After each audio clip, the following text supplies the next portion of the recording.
ناظرین کرام، السلام علیکم ورحمۃ اللہ وبرکاتہ۔ تجوید القرآن کلاسز کا سلسلہ جاری ہے۔ آج خاکسار آپ حضرات کی خدمت میں ایک اور کلاس کے ساتھ حاضر ہے۔ ناظرین کرام، آج کے کلاس میں ہم سورۃ النساء کے رکوع نمبر 18 کی تلاوت کریں گے۔ اس کے بعد چند قواعد بھی ہم پڑھیں گے۔ چلیں اب ہم شروع کرتے ہیں سورۃ النساء کے رکوع نمبر 18 کی تلاوت۔ اعوذ باللہ من الشیطان الرجیم۔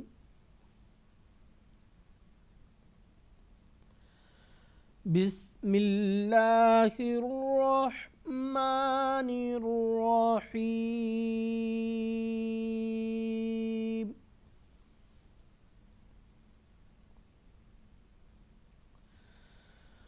ان اللہ لا یغفر ان یشرک به ویغفر ما دون ذلک لمن یشاء،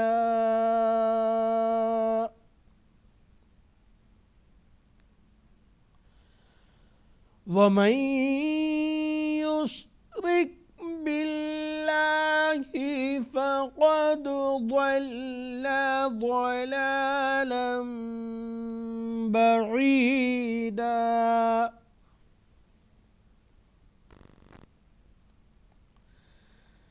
إن يدعون من دونه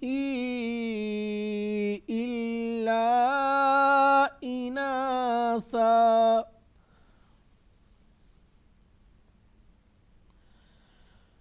وإن يدعون إلا شيطانا مريدا۔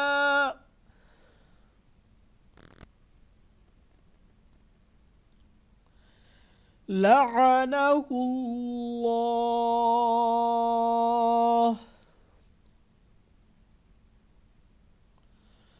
وقال لأتخذن من عبادك نصيبا مفروضا۔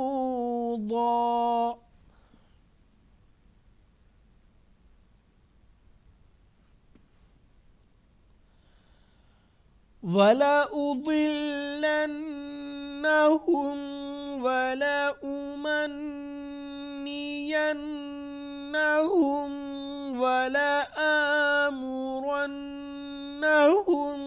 فَلَيُبَتِّكُنَّ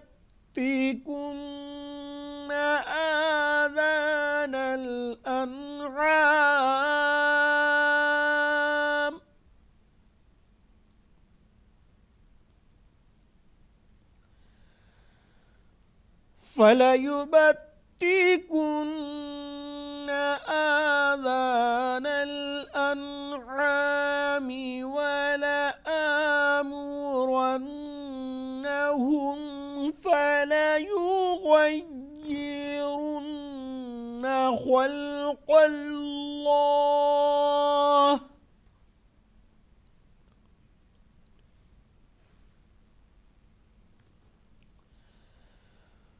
وَمَن يَتَّخِذِ الشَّيْطَانَ وَلِيًّا مِّن دُونِ اللَّهِ فَقَدْ خَسِرَ خُسْرَانًا مُّبِينًا۔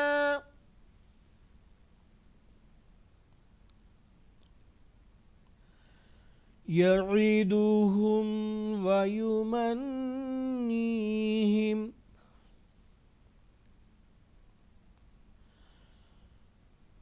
وَمَا يَعِدُهُمُ الشَّيْطَانُ إِلَّا غُرُورًا۔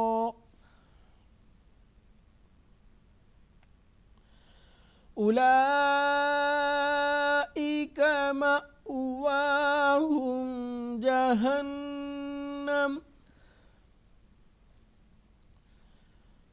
ولا يجدون عنها محيصا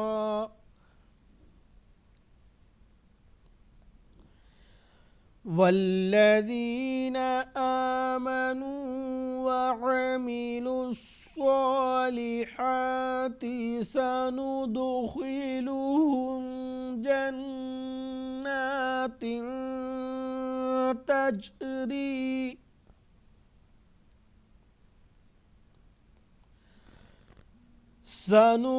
سندخلهم جنات تجري من تحتها الأنهار خالدين فيها أبدا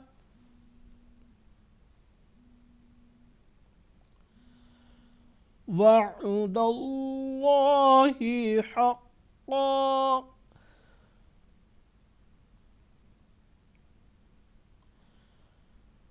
ومن أصدق من الله قيلا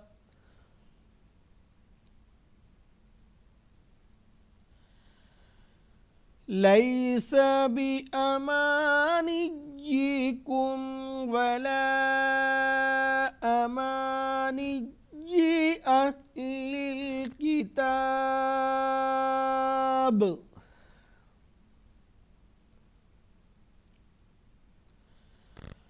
من يعمل سوءا يجز به ولا يجد له من دون الله وليا ولا نصيرا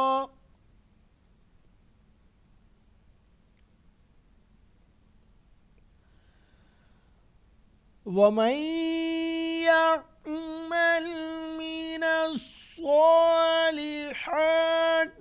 من ذكر أو أنثى وهو مؤمن فأولئك يدخلون الجنة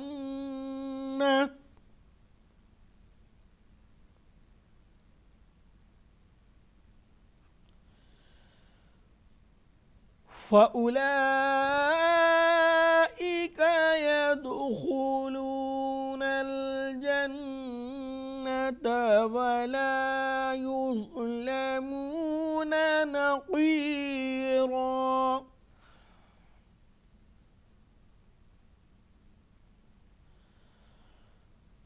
ومن أحسن دينا ممن أسلم وجهه لله وهو محسن واتبع ملة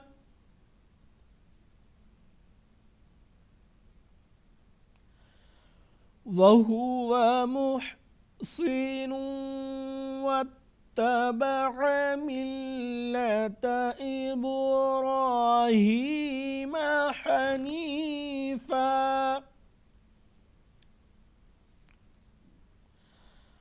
واتخذ الله إبراهيم خليلا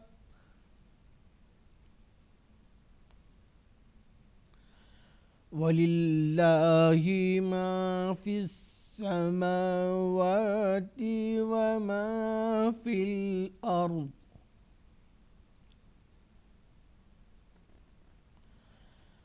وكان الله بكل شيء محيطا.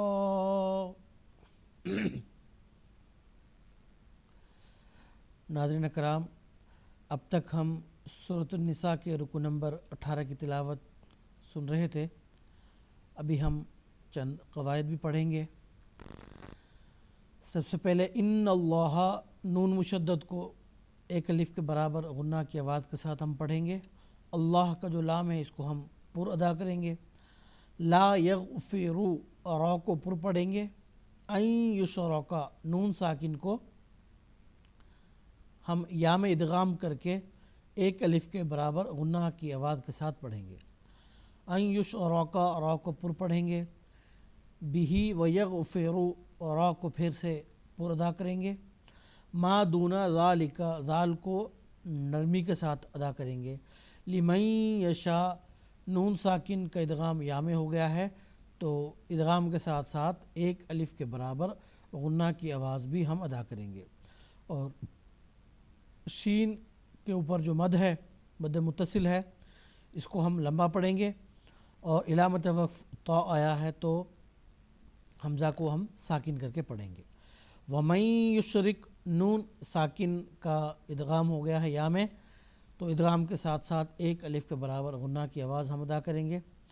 باللہ، اللہ کا جو لام ہے اس کو ہم باریک پڑھیں گے۔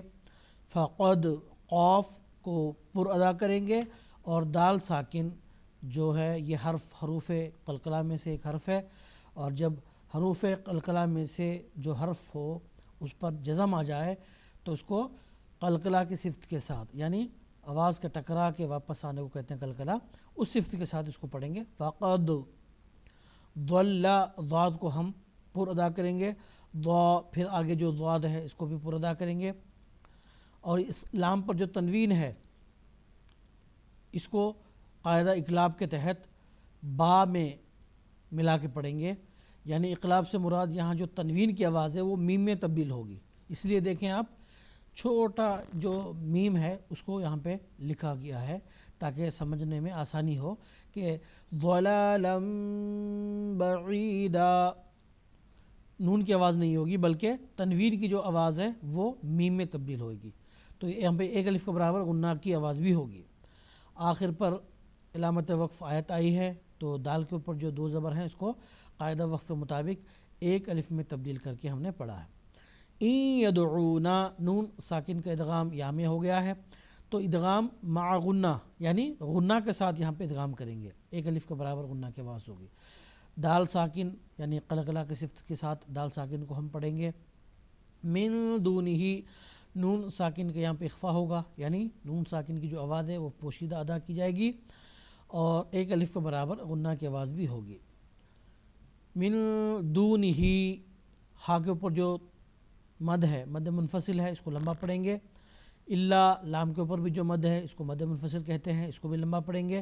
انا سا، سا کو نرم پڑھیں گے، اور علامت وقف جیم کے آنے کی وجہ سے دو زبر کو ایک الف میں تبدیل کر کے ہم نے پڑھا ہے بجائے انا سن کے، انا سا۔ آگے وَإِن ید، نون ساکن کا ادغام یا میں ہو گیا ہے تو ادغام مع غنہ، یعنی ادغام کے ساتھ ساتھ غنہ کی آواز بھی یہاں ہوگی۔ دال ساکن کو ہم قلقلہ کی صفت کے ساتھ پڑھیں گے۔ الا شیطا، طا کو پر ادا کریں گے۔ اب آگے نون ساکن کے اوپر جو تنوین ہے اس کا ادغام میم میں ہو گیا ہے تو ادغام کے ساتھ ساتھ ایک الف کے برابر غنہ کی آواز بھی ہوگی، یعنی ہم اس کو تجوید کی اصطلاح میں ادغام مع غنہ، یعنی ادغام کے ساتھ ساتھ غنہ بھی ہو گیا یہاں پہ۔ مریدا، را جو ہے یہ باریک پڑھیں گے، علامت وقف آیت آنے کی وجہ سے دال کے اوپر جو دو زبر ہیں اس کو ایک الف میں تبدیل کر کے ہم نے پڑھا مریدا۔ لعنہ اللہ، اللہ کا جو لام ہے وہ پر ادا ہوگا، اور آخر پر میم جو علامت وقف میں سے ایک علامت ہے اس کے آنے کی وجہ سے ہا کو ہم نے ساکن کر دیا۔ اس ہا کو ساکن کرنے کی وجہ سے اس سے پہلے جو حرف مد ہے اس لام کو ہم کسی قدر لمبا پڑھیں گے، اس لمبا پڑھنے کو کہتے ہیں مد عارض، یہاں پہ مد عارض کا قاعدہ لاگو ہے۔ ناظرین کرام، جب کبھی بھی عبارت کے بیچ میں درمیان میں یہ میم علامت وقف آ جائے تو اکثر قرآن کے حاشیے میں، اکثر جو نسخہ جات ہیں اس کے حاشیے میں یہ لکھا جاتا ہے وقف لازم، یعنی آپ یہاں ضرور رکیں، وقف کریں۔ آپ ایسا نہ پڑھیں لعنہ اللہ وقال اس کو آپ یہاں پہ ضرور وقف کریں، لعنہ اللہ۔ اسی وجہ سے حاشیہ میں بڑے الفاظ میں لکھا جاتا ہے وقف لازم، یعنی ضرور آپ یہاں پہ وقف کریں، لازمی ہے یہاں پہ وقف کرنا۔ آگے وقال، قاف کو ہم پر ادا کریں گے، لأتخذن، تا کو باریک پڑھیں گے، خو یہ حروف مستعلیہ یعنی پر حروف میں سے ایک حرف ہے، ہمیشہ یہ پر ادا کیا جاتا ہے تو اس کو ہم پر پڑھیں گے۔ نون مشدد ہے، ایک الف کے برابر غنہ کی آواز ہوگی۔ من عبادک، نون ساکن اور تنوین کے بعد حروف حلقی میں سے کوئی حرف آتا ہے تو نون ساکن کا اظہار ہوگا، تو یہاں پہ عین حروف حلقی میں سے ایک حرف آیا ہے نون ساکن کے بعد، تو نون ساکن کا مکمل آواز ہم ادا کریں گے، من عبادک۔ آگے نصیبم، صاد کو پر پڑھیں گے۔ آگے با کے اوپر جو تنوین ہے اس کا ادغام میم میں ہو گیا ہے، تو یہاں پہ ادغام کے ساتھ ساتھ ایک الف کے برابر غنہ کی آواز بھی ادا کی جائے گی۔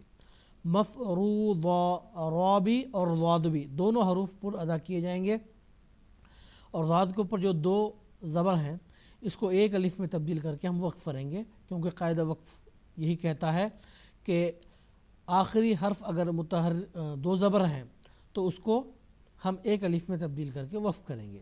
تو ناظرین کرام، آج کے کلاس میں بس اتنا ہی، انشاءاللہ کل کے کلاس میں پھر ملاقات ہوگی۔ السلام علیکم ورحمۃ اللہ وبرکاتہ۔